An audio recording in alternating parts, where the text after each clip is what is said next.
নমস্কার বন্ধুরা, welcome back to my channel বন্যা ডেইলি লাইফে তোমাদের সবাইকে স্বাগত জানিয়ে আবার একটা নতুন ভিডিও নিয়ে চলে আসলাম তোমাদের সামনে। তো দেখো আমার হাতেই রয়েছে একটা গ্লাস কাপ মাছ। এটার ওজন আছে 1 কিলোর উপরে। তো এই মাছটা কেটে গাঁটি কচু দিয়ে একটা সুন্দর রান্না করে তোমাদের দেখাবো। আর এই মাছটা কিন্তু একদম জ্যান্ত। অনেকে আমার মাছ কাটার ভিডিও খুব পছন্দ করে, তার জন্য মাছ কাটাটাও দেখাবো তোমাদের। তো দেখাই, দেখো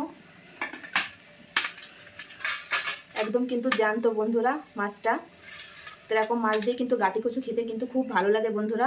তো চলো আজকে আমি কিভাবে গাঁটি কচুটা রান্না করি অবশ্যই প্রথম থেকে শেষ পর্যন্ত ভিডিওটি দেখবে। আশা করি তোমাদের অনেক অনেক ভালো লাগবে বন্ধুরা। আর যারা নতুন এসেছো অবশ্যই চ্যানেলটি সাবস্ক্রাইব করে দাও। তো চলো আমি প্রথমে মাছটা কেটে নেব। তো দেখো বন্ধুরা আমি মাছটা কেটে নেব।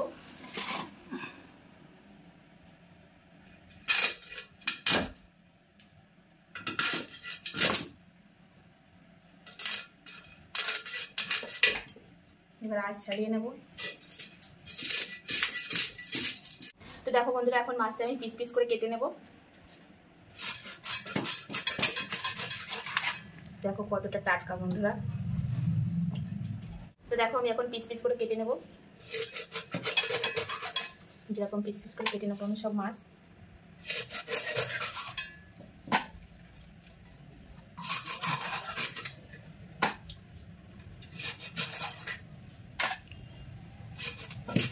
সব কিন্তু বন্ধুরা আমি রিং পিস করেছি।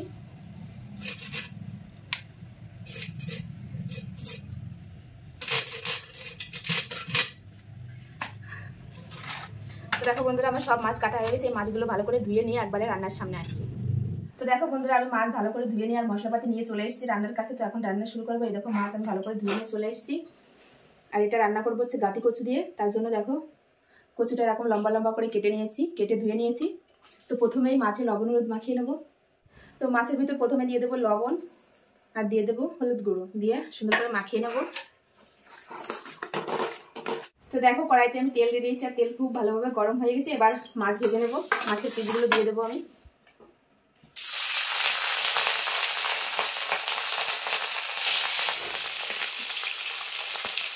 তো দেখো বন্ধুরা এবার মাছটা আমি উল্টে দেবো।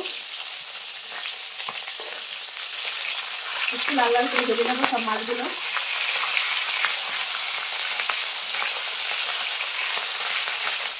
দেখো বন্ধুরা মাছগুলো কিন্তু আমি লাল লাল করে ভেজে নিয়েছি। এবার তুলে নেব। বাকি যে মাছটা আছে ওটাও এরকম লাল লাল করে ভেজে নেব।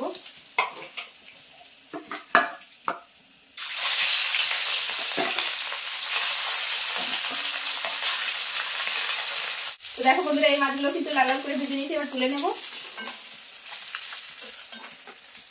তো এই তেলের ভিতরে আমি দিয়ে দেবো এই কচু, কেটে ধুয়ে রাখা কচু।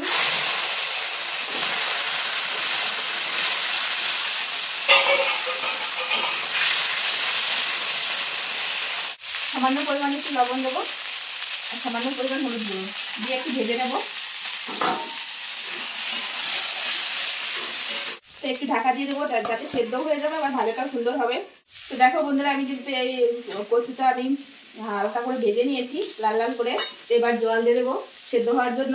তো পরিমাণ মতো জল দিয়ে দেবো। তো সামান্য পরিমাণে একটু হলুদ গুঁড়ো দিয়ে দেবো আর সামান্য পরিমাণ লবণ দিয়ে এটা সেদ্ধ করে নেবো কচুটা খুব সুন্দরভাবে। একটু ঢাকা দিয়ে দেবো। তো দেখো বন্ধুরা এবার ঢাকাটা খুলে দেখবো যে সেদ্ধ হয়েছে কিনা কচুটা।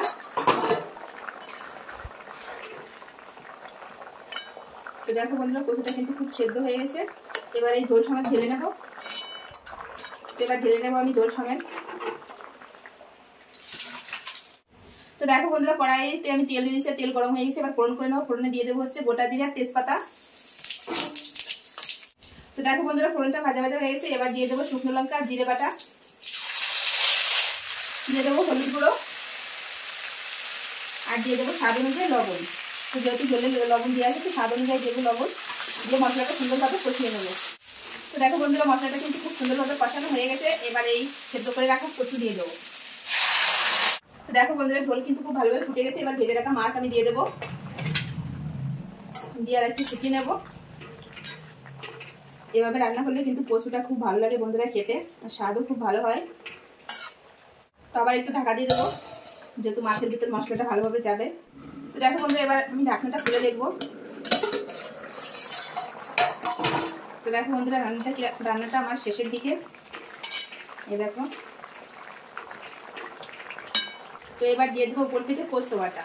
এটাই হচ্ছে রান্নার আসল মশলা এই কচুর রান্নায়। তো এভাবে একবার রান্না করে খেয়ে দেখবে বন্ধুরা, খুব ভালো লাগবে।